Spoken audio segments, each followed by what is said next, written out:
നമസ്കാരം. ചെങ്കടലിൽ തങ്ങളുടെ കപ്പലുകൾക്ക് നേരെ ആക്രമണം നടത്താൻ ശ്രമിച്ച ഹൂത്തി വിമതർക്ക് കനത്ത തിരിച്ചടി നൽകി അമേരിക്ക.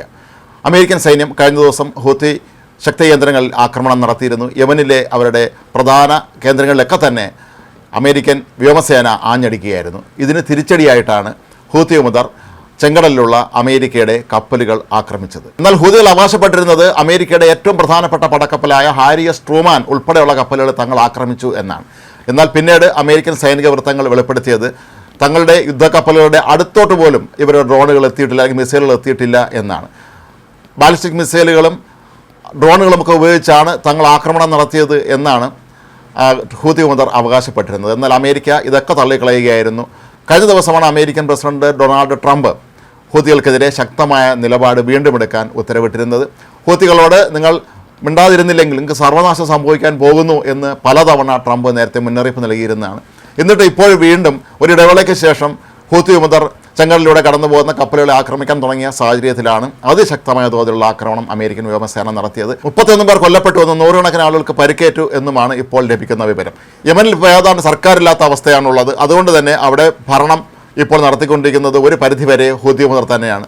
അതുകൊണ്ടാണ് അവിടുത്തെ പ്രധാനപ്പെട്ട തുറമുഖങ്ങളും വിമാനത്താവളങ്ങളും എല്ലാം പിടിച്ചെടുത്ത് ഇവർ അതിശക്തമായ തോതിലുള്ള ആക്രമണം ഇപ്പോൾ നടത്തിക്കൊണ്ടിരിക്കുന്നത്. 2021 ഒക്ടോബർ 7 ഹമാസ് തീവ്രവാദികൾ ഇസ്രായേലിലേക്ക് കടന്നു കയറി ആക്രമണം നടത്തിയതിന് തൊട്ട് പിന്നാലെയാണ് അവർക്ക് പിന്തുണ പ്രഖ്യാപിച്ചുകൊണ്ട് 2023 നവംബറിൽ തന്നെ ഹൂതി വിമതർ ചെങ്കടൽ വഴി കടന്നു പോകുന്ന ആദ്യം ഇസ്രായേൽ ബന്ധമുള്ള കപ്പലുകൾ ആക്രമിച്ചു. പിന്നീട് അതുവഴി പോകുന്ന എല്ലാ കപ്പലുകളെയും ആക്രമിക്കാൻ തുടങ്ങിയതോടുകൂടിയാണ് അമേരിക്ക അവിടെ സൈനിക സാന്നിധ്യം ശക്തമാക്കിയത്. അവിടെ ഏറ്റവും പ്രധാനപ്പെട്ട പടക്കപ്പലുകളൊക്കെ തന്നെ ചെങ്കടലിൽ വിന്യസിക്കുകയായിരുന്നു. അങ്ങനെയാണ് ഹൂതി വിമതരെ ഒരു പരിധിവരെ ഒതുക്കാൻ അവർക്ക് കഴിഞ്ഞിരുന്നത്.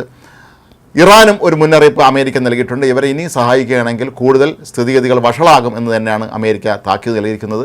എന്നാൽ ഇറാൻ ആരോപിക്കുന്നത് സ്ത്രീകളും കുട്ടികളും ഉൾപ്പെടെയുള്ള ആളുകളെയാണ് അമേരിക്കൻ സൈനികർ ബോംബിട്ട് കൊന്നത് എന്നാണ്. എന്നാൽ അമേരിക്ക ഇക്കാര്യം ഇനിയും സ്ഥിരീകരിച്ചിട്ടില്ല. നമ്മൾ ശ്രദ്ധിക്കേണ്ട ഏറ്റവും പ്രധാനപ്പെട്ട ഒരു കാര്യം, IS-ന്റെ ഏറ്റവും പ്രധാനപ്പെട്ട നേതാവായ അബു ഖദീജയെ കഴിഞ്ഞ ദിവസം അമേരിക്ക വ്യോമാക്രമണത്തിലൂടെ വധിച്ചിരുന്നു. അതിന് തൊട്ട് പിന്നാലെയാണ് ഇപ്പോൾ ഹൂതി വിമതർക്ക് നേരെയും ഇത്തരത്തിലുള്ള ആക്രമണം നടത്തുന്നത് എന്നാണ്. ജോ ബൈഡൻ ഭരണകാലത്ത് ശക്തമായ തോതിലുള്ള ആക്രമണങ്ങളാണ് ഇവർക്ക് നേരെ നടന്നിരുന്നത് എങ്കിലും ഇപ്പോൾ കൂടുതൽ രൂക്ഷമായ രീതിയിൽ തന്നെയാണ് ആക്രമണം ആരംഭിച്ചിരിക്കുന്നത്. നേരത്തെ ഇസ്രായേലാണ് കൂടുതലും ഹൂതി വിമത കേന്ദ്രങ്ങളിൽ ആക്രമണം നടത്തിയിരുന്നത് എങ്കിൽ ഇപ്പോൾ അമേരിക്കൻ സൈന്യം നേരിട്ട് തന്നെയാണ് യമനിലെ ഹൂതി ശക്തി കേന്ദ്രങ്ങളിൽ ആക്രമണം നടത്തുന്നത്.